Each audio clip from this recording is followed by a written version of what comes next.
kita ucapkan tahniah pada kerajaan kerana proaktif dan membuat persiapan ke arah penyediaan pelan strategik pendidikan negara. Dan saya fikir, saya percaya Yang Amat Berhormat tentu bersetuju jika saya katakan bidang pendidikan adalah antara kejayaan yang paling besar negara kita yang telah dapat membentuk generasi sekarang termasuk kita semua. Dalam Dewan ini juga lahir daripada sistem pendidikan negara. Walaupun tentulah tidak semua lahir dengan kualiti yang sama, dia ada yang defect, kadang-kadang lahir pada sistem. Soalan saya ialah, dalam kita menggubal suatu plan strategik yang begini penting, penglibatan stakeholders yang cukup meluas adalah antara satu daripada kriteria yang sangat penting. Dan apakah rancangan kerajaan untuk memastikan proses ini akan berjalan secara komprehensif dan supaya ianya dapat mempertingkatkan lagi tahap pencapaian program transformasi kerajaan. Dan dalam konteks ini juga, adakah kerajaan bersedia untuk memasukkan aspek, melihat semula kepada aspek pembiayaan pengajian tinggi, terutamanya kaedah-kaedah pembiayaan PTPTN, yang mana saya fikir masih terdapat ruang untuk kerajaan meringankan lagi beban para pelajar membiayai pinjaman yang mereka ambil. Berhormat Ketua,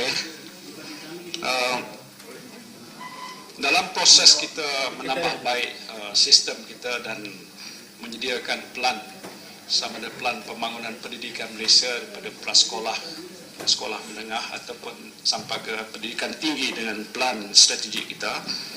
Proses ini dibuat melalui berbagai-bagai konsultasi dengan semua stakeholders disebutkan. Saya ambil contoh, sama ada di peringkat menengah ataupun di peringkat universiti. Yang terkini ialah waktu di peringkat Kementerian Pelajaran dahulu, bila kita nak merumuskan plan pembangunan pendidikan Malaysia 13 tahun ini, kita menemui hampir semua peringkat masyarakat, pergi ke seluruh negara.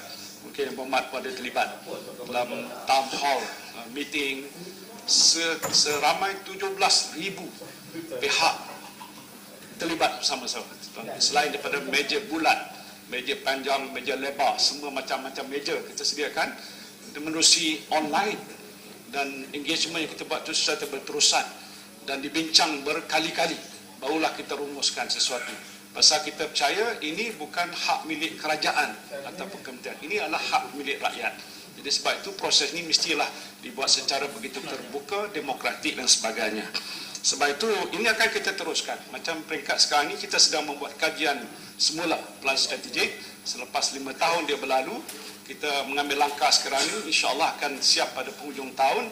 Bila peringkat pendidikan tinggi, maka ramai juga mereka yang berminat, masuklah ibu bapa, NGO, mereka-mereka yang pakar dalam bidang pendidikan tertentu, apalagi pensyarah, vice chancellornya dan kementerian. Kita duduk bersama-sama untuk melihat sama ada konten yang telah pun kita sediakan dalam plan ini memadai atau perlu ditokok tambah lagi. Kerana kita sedar bahawa di luar sana banyak perubahan berlaku. Semuanya begitu dinamik, tak boleh statik. Dan untuk Malaysia melangkau ke satu tahap dikatakan global, kita mesti menyediakan plan yang lebih baik lagi. Termasuk apa yang disebutkan oleh Yang Berhormat tadi, ini soal operasi sebagai contoh pembiayaan untuk pendidikan tinggi. Ini memang kalau dilihat sudah ada komitmen yang agak luar biasa. Tidak ada kerajaan di dunia, saya fikir Tuan Ibu, yang menyediakan sejumlah 42 bilion ringgit pinjaman bagi anak-anak kita yang tidak layak kerana bapa mereka tidak mampu masuk universiti dengan pembiayaan tabung pendidikan tinggi. Luar biasa Tuan Ibu. Dan ini telah pun kita laksanakan. Namun kita sedar ada beberapa kekangan, sebagai contoh cara membayar balik dan sebagainya, tidak kemampuan mereka. Ini kita ambil kira. Sebab itu ada beberapa kelonggaran yang telah pun kita umumkan untuk membolehkan pelajar yang telah keluar selepas dia dibiayai dengan tabung ini membayar balik supaya tidak merupakan satu bebanan pada mereka. Tuan Itu.